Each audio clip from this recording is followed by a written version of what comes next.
Израиль армиясы Газа шаарын толук басып алуу үчүн даярдыкты күчөтүп, 1 миллиондой тургунду жер которууга мажбур кылууда. Антонио Гутерриш Израилдин бул кадамын айыптады. Буга чейин эле канча тозоктон өткөн миңдеген киши эми дагы качууга аргасыз болот. Бул үй бүлөлөрдү дагы азапка салат. Бул токтошу керек. Украина Киевдеги жапыр чабуулдун курмандыктарына аза күтүүдө. 28 августта баш калаага атылган ракеталар менен дрондордон өлгөндөрдүн саны 20-дан ашты. Бийлик медициналык адистерди даярдоого мамлекеттик монополия киргизди. Саламаттыкты сактоо министри Эркин Чечебаев муну медициналык билим берүү тармагын иреттөө деп түшүндүрдү. Тоскоолдук эмес, азыр жеке менчик окуу жайлар сапаты аябай төмөн. Биздин Кыргызстандын аброюна чек келтирип атат. Бүгүн азаттыкта ушул окуяларга токтолобуз.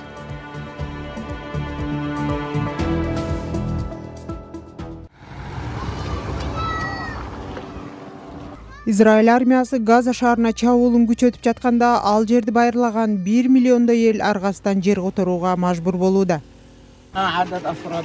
Менин үй бүлөмдө 7 киши бар. А дегенде Газадан түштүккө Хан Юниске кеттик. Хан Юнисте 4 жолу жер котордум. Анан Рафахка жөнөдүк. Ал жерге танктар киргенде Рафахтын батышына, андан кайра Хан Юниске, андан ары Нусейретке, Хан Юниске, анан Газага кайтып келдик. Ошентип 9 же 10 жолу жер котордум. Ага кеткен чыгым канча, азыр кырдаал азап эле. Израиль аскерлери Шеджея, Зейтун жана Сабра райондорунун чет жакаларын аткалаганда, палестиндер үй жайын таштап качууга аргасыз болгонун айтышты. Газан саламаттык сактоо мекемеси соңку 24 саатта жөөт армиясынын огунан өлгөндөрдүн саны 71ге жеткенин билдирди. Эл аралык коомчулук Израиль өкмөтүн Газаны оккупациялоо планынан баш тартууга канчалык чакырганына карабай, жөөт армиясы Палестина анклавындагы ири шаарды толук басып алууга камданууда. Бул операция олуттуу жоготуулар менен коштолуп, шаарды байырлап турган 1 миллиондой эл күчтөп көчүрүлөт деген кооптонуу чоң. 22 августта жарыяланган дүйнөлүк азык-түлүк коопсуздугунун мониторунда белгиленгендей, болжол менен 514 000 адам, башкача айтканда тилкенин калкынын 4төн бири Газа шаарында жана анын чеке белинде ачарчылыкты баштан кечирүүдө. Алардын саны сентябрдын аягына чейин 641 000ге жетиши мүмкүн. Израиль өкмөтү бул маалыматты четке кагып, эл аралык уюмдарды батышта террордук деп таанылган Хамас радикал уюмдун көз карашына жакын маалымат таратып жатат деп сындады. Эртең менен такай тамак алганы келем. Алганыбыз баарыбызга 12 кишиге жетпейт. Тамак аш тараткандарга кичине арбытсаңар боло, эптеп күн көрүп туралы деп айткам. Колубуздан эч нерсе келбеген бир байкушбуз. Тамак аш таба албайбыз. Ал тургай күрүш жетпейт бизге.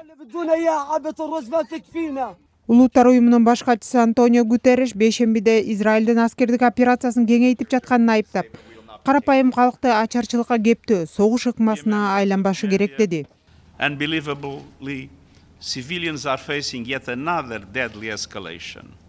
Жай тургундар дагы бир кооптуу чабуулга дуушар болуп жатканын элестетүү кыйын. Израилдин Газа шаарын аскердик жол менен басып алуу боюнча алгачкы кадамдары жаңы жана кооптуу нерсени туюнтат.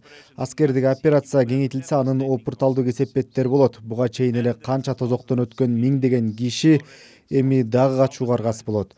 Бул үй бүлөлөрдү дагы азапка салат. Бул токтошу керек.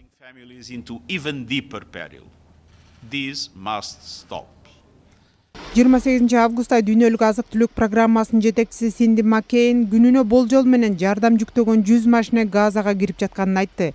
Ортодо ок атышпоо жарыяланган маалда Палестина анклавына күнүнө 600дөй машина кирип турган. Шаршембиде Улуттар уюмунун коопсуздук кеңешинде Газадагы кырдаал талкууланып жатканда, Алжирдин элчиси менен Израилдин туруктуу өкүлү айтышты. Yazan Abu Ful, 2 year old. Бул Язан Абу Фул 2 жашта, ал азырынча тирүү. Атасынын колунда араң турат. Сиздин балдарыңыз барбы? Неберелериңиз барбы? Абу Фулдун ата-энесинин ордуна өзүңүздү коюп көрсөңүз, айласы кетип, үмүт үзүлүп колунан эч нерсе келбей отурат. Язан Абу Фул 2 жашта. Yazan Abu Fil, 2 year old. Израилдин Улуттар уюмундагы элчиси Дани Данон мындай айыптоону четке какты. Бул жерде оюн уюштуруудан мурда фактыларды текшериңиз. Мен фактылар жөнүндө айттым. Сиз көрсөткөн үрөй учурган сүрөттөр боюнча биз аларды жана сандарды карап чыктык. Сиз менен жолугуп, ошол балдардын оорулары жана алардын чыныгы көйгөйлөрү тууралуу маалымат берүүгө даярмын. Анын тамак аш тартыштыгына эч тиешеси жок. 2023 жылдын 7 октябрында Хамастын согушкерлери Израилге жасаган террорду кол салуудан 1100дөн ашуун адам өлтүрүлүп, 251 киши барымтага алынган. Андан бери 148 туткун аман эсен кайтарылды. Газа тилкесин саламаттык сактоо мекемеси согуш башталганда 62 миңден ашуун киши каза тапканын маалымдады. Анклавдын согушка чейинки 2 миллион калкынын 90% үй жайын таштап кетүүгө аргасыз болду. Украина Киевдеги жапыр чабуулдун курмандыктарына аза күтүүдө. 28 августта баш калаага атылган ракета жана дрондордон өлгөндөрдүн саны 20дан ашты. Алардын 4-өө жаш балдар. Дагы 8 киши дайынсыз экени айтылууда. Украина тарап бейшембиде Орусия Украинага каршы жалпы 600дөй дрон жана ракета менен соккурганын билдирди. 29 августка караган түнү Орус армиясы Украинага дагы 68 дрон менен чабуул жасады. Орусиянын коргоо министрлиги бул түнү украиндардын 54 дронун жок кылганын кабарлады. Украинанын президенти Владимир Зеленский батыш мамлекеттерин биргелешип Путинге басымды күчөтүүгө үндөдү. Бириккен Улуттар уюмунун коопсуздук кеңеши бүгүн чукул жыйында Украинадагы кырдаалды талкуулайт. Анда Украина Орусиянын 28 августтагы чабуулунун кесепети туурасында маалымат берип, ок атууну токтотууга жана жай тургундарды коргоп калууга эл аралык коопчулуктун көңүлүн бурат. Бул арада АКШ өкмөтү Украинага 3350 узартылган аралыктагы ИРМ ракеталарын сатуу маселесин жактырганы белгилүү болду. Жалпысынан $825 миллион келишим аркылуу ИРМ ракеталарынан тышкары аларды колдонууда керектелчү аппараттар, кошумча бөлүктөр жана программалык камсыздоо кошо берилери каралган. Каражатты Дания, Нидерланды, Норвегия жана АКШнын чет элдик аскердик финанслоо программасы бөлүп бермекчи. Согуш токтошу керек. Албетте, Украина согуштун бүтүшүн каалайт. Баарыбыз чарчадык. Бул дагы канчага чейин уланат, дагы канча азап тозок болот. Украинада ушунча кыйроо, ушунча өлүм, өмүрү кыйылган балдар канча. Бул кайгыны кантип сөз менен жеткиребиз? Бишкектин борборундагы Айтматов жана Горький көчөлөрүнүн кесилишинде дээрлик күнүгө таңдан кечке чейин тыгын болуп, айдоочулардын шаштысын кетирет. Машинелер толуп кеткен учурда жол коопсуздук кызматкерлери кыймылды жөнгө салганы менен ал деле көпкө созулбайт. Ушул тапта Абдрахманов жана Киев көчөлөрүнүн кесилишинде шаардыктар жарым саат бою туруп калган учурлар болууда. Тугис системасынын маалыматында кечке маал Бишкектин көчөлөрүндөгү тыгын туруктуу түрдө 9-10 балды көрсөтүүдө. Социалдык тармактарда, телеграм чаттарда арыздангандар көп. Шаарга кирип эле 1,5-2 саат туруп калып жатабыз. Мэрия муну качан чечесиздер? Автобустарда дем жетпей отурабыз. Тажадык. Бир аял өзүн жаман сезе баштады. Туугандар, Лев Толстой көчөсүнө чыкпагыла. 2 саат турдум. Шаардагы такси кызматтары эртең мененки жана кечки тарифтерди киргизген. Кээде тыгындан улам баалар 2 эсе кымбат болуп кетет. Иш менен жүргөндөр жол азабын жакшы эле тартып жатканын айтышат. Азыр бир 10 мүнөт жолдо 1 саатка чукулдап барасыз. Расход пробкада турсаң болот да. Клиенттер эмне дейт? Клиенттер айтат, сизди көрүп атат да, биз эми уча албайбыз да. Турабыз ушундай көчөдө турабыз, күтөбүз, айла жок, башка эмне кылабыз. Азыр жолдор жаза. Например, мурун канча убакыт кетчү эле, азыр канча кетет? Эми мурун точно айта албайм, бирок азыр аябай эле көп туруп калып атабыз да. Еще сентябрь окуу жылы башталса, мындан дагы көп машина болот, дагы көп өтүп болуш керек деген ойдо. Ушул тапта Бишкекте ондой проспект, жолдор оңдолуп жасалып жаткандыктан жабык турат. Мындан тышкары ЦУМ Кыргызтелекомдун аймагында тосулуп, ал жерге 2 жыл аралыгында жер алдындагы соода борбору курулаары айтылган. 2 жерде жылуулук тармактары жаңыртылууда. Мындан улам шаар башчысы Айбек Жунушалиев 1 сентябрда окуунун башталышы менен жолдо тыгын күчөй турганын моюнга алып, тургундарды түшүнүү менен чыдап турууга чакырды. Бирок мунун жүйөлүү себептери бар. Биз келечекте шаарды өзгөртө турган ири курулуштарды, долбоорлорду баштаганбыз. Сиз байкагандай, күн жылыгандан бери Бишкекте бир нече жол жаңы салынып, четинен колдонууга бере баштадык. Жол салуу иштери сиздерге ыңгайсыздык жаратып жатканын жакшы билем. Бирок айрым көчөлөрдө карабай коюу мүмкүн эмес эле. Мисалы, Жибек жолу проспектисин, Аламедин базары тараптагы бөлүгү 23 жылдан бери оңдолгон эмес. Жунуш Алиев 2030 жылга карата бирдиктүү план бар экенин, анын алкагында бардык долбоорлор макулдашылганын белгиледи. Бишкекте электробустар үчүн сервис борборунун ачылышында президент Садыр Жапаров дагы тыгын маселесине токтолду. Урматтуу айдоочулар, аялдамага кимиңер биринчи келип токтосоңор дагы астыгараак барып токтосоңор болбойбу? Сөзсүз эле аялдамага жетип жетпей токтошуңар керекпи? Артыңарга бир заматта 3, 4, 5 автобуска чейин келип токтоп батпай жатканын көрүп жатасыңар да. Көрүп жатасыңар да. Автобустарды эле эмес, жеңил машиналарды дагы пробка кылып, артыңарга жыйнап алып жатасыңар. Айтып эле атабыз. Мен шаар ичинде өзүм дайыма машина айдап жүрөм.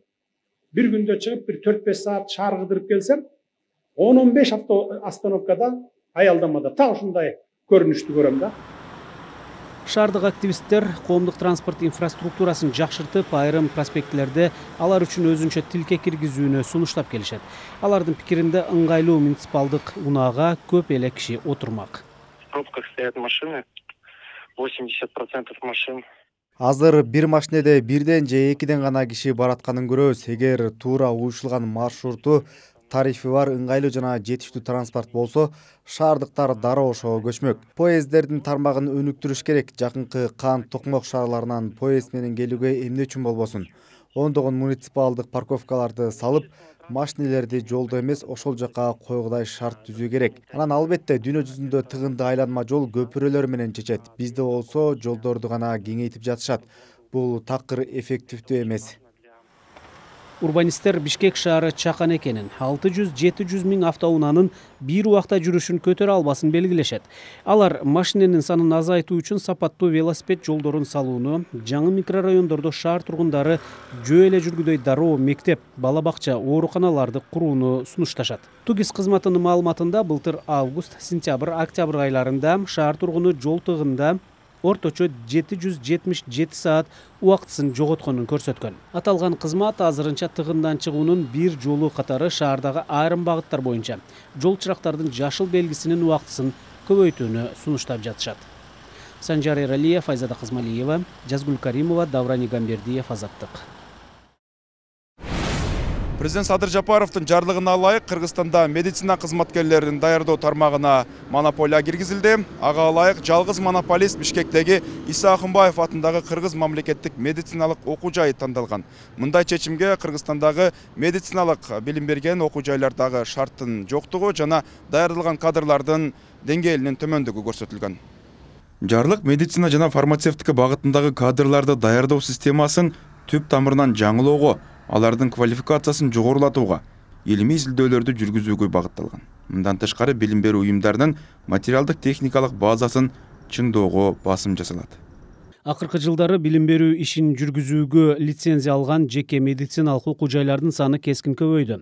Бирок алардын көбүндө клиникалык база жетишсиз. Окутуучулардын курамы квалификациялык талаптарга жооп бербейт. Ал эми окуу процесси негизинен формалдуу диплом берүүгө жана минималдуу практикалык даярдыкка гана багытталган. Мунун натыйжасында жыл сайын билими жана практикалык көнүмдөрү жетишсиз жүздөгөн адистер чыгарылууда.